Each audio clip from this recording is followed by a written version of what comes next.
Hey class, I'm just going to do a quick video here to run through the meiosis lab that we're doing in lab with our beads, okay, so that you guys can actually see how they would be moving, at least the best of my ability, on this lovely video. So what we're looking at here is a very generic animal cell, okay, big round nucleus in the middle, right? That's about as much as we need to worry about right now. So what you notice is that our cell has a nucleus, which is the little green pipe cleaner here, and it has 4 chromosomes. It has a long yellow, a short yellow, a long red, and then a short red. Now before meiosis can even start, interphase is going on, right? So we have to have DNA synthesis. So to synthesize our DNA, we're just going to add in another one of these duplicated chromosomes while it's still inside the nucleus, right? Our nucleus has not yet disappeared. So as we move into prophase, what's going to happen is our nucleus will begin to disappear. So moving the green pipe cleaner out of the picture. So now what we have is our 4 chromosomes. They are condensing and they are floating free inside the cell.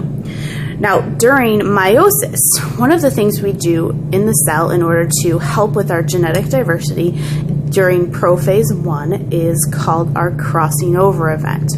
Now, during crossing over, we're going to have the chromosomes from our mom and from our dad that are going to become close to one another. So these are going to have to be our homologous chromosomes. So we have our little guys and our big guys that are going to stand next to each other.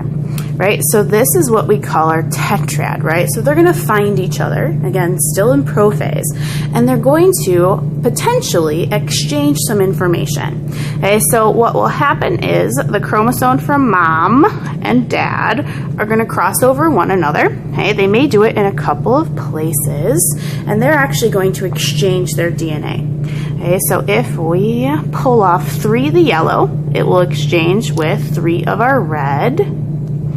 And that will give us a relatively unique chromosome. So if we do that on the other side, again, we'll just go ahead and do 3 red and 3 yellow. This is going to represent our exchange of reciprocal DNA.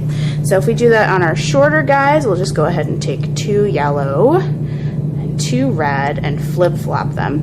Remember, reciprocal means that these are going to be the same genes. So if this chromosome is carrying eye color, so is this one. So now we've just swapped our eye color, so they have to be genes coding for the same types of proteins. So now we're still in prophase, and we are going to line up moving into metaphase. Now in metaphase, we go into, we line up our tetrads along the metaphase plate. Okay, so let's say our metaphase plate is running right down the center here. Our chromosomes are going to line up on either side of that metaphase plate. Okay, now notice when they line up, there's no rhyme or reason. Okay, we've got 1 red on this side, 1 red on that side.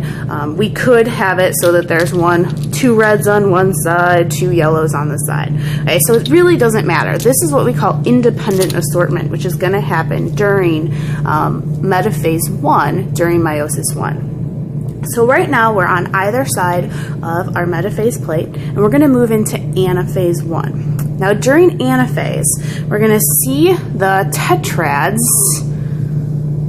separate from one another as they get pulled to the poles using the spindles, just like we see in mitosis. So right now here we are pulled apart in anaphase, and we're going to see our chromosomes pull back together on either side, and they're going to form, their nucleus, kind of, sort of. So as we're going to move from telophase 1 in meiosis 1 into prophase 2 in meiosis 2, we see a very quick phase, right? So really the nucleus forms, but not quite. Okay? We're going to get rid of it again. Okay, so we have gone into 2 cells. So cytokinesis has formed, and we have our chromosomes in one cell and our other chromosomes in the other cell. Now notice we separated the tetrads. We did not separate the sister chromatids. Okay, so we're going to move into prophase 1. Again, very quick. We're going to have the nucleus form and disappear. We're going to have the DNA condense back up. Now as we move into metaphase 2, we're going to see our sister chromatids line up along our metaphase plate. So here our metaphase plate is going to run right down the middle. And we see that these line up very similarly to how they lined up during mitosis. Our sister chromatids are going to line up end to end in both cell 1 and in cell 2. Now during anaphase, we are going to separate these. So during anaphase 2, we're going to pull apart our sister chromatids so that we have them on each side of, again, cell 1 and cell 2. And as we move into telophase, we're going to begin the reformation of our nucleus and end it with cytokinesis so that we have 1, 2, 3, 4 separate cells. Now we're also going to see a nucleus form around each one of these as our DNA is going to kind of condense in the center of each one of these cells. And what you can notice from this is that we have one cell that has a small red but with a piece of the yellow, and one normal big yellow. One short red, normal, and a yellow that has pieces of red on either side. So each one of these, what I'm saying here is they're completely unique. Not one of these is going to be the same. And that is how we're going to form the egg and the sperm in humans and animals, or the egg and the pollen in plants.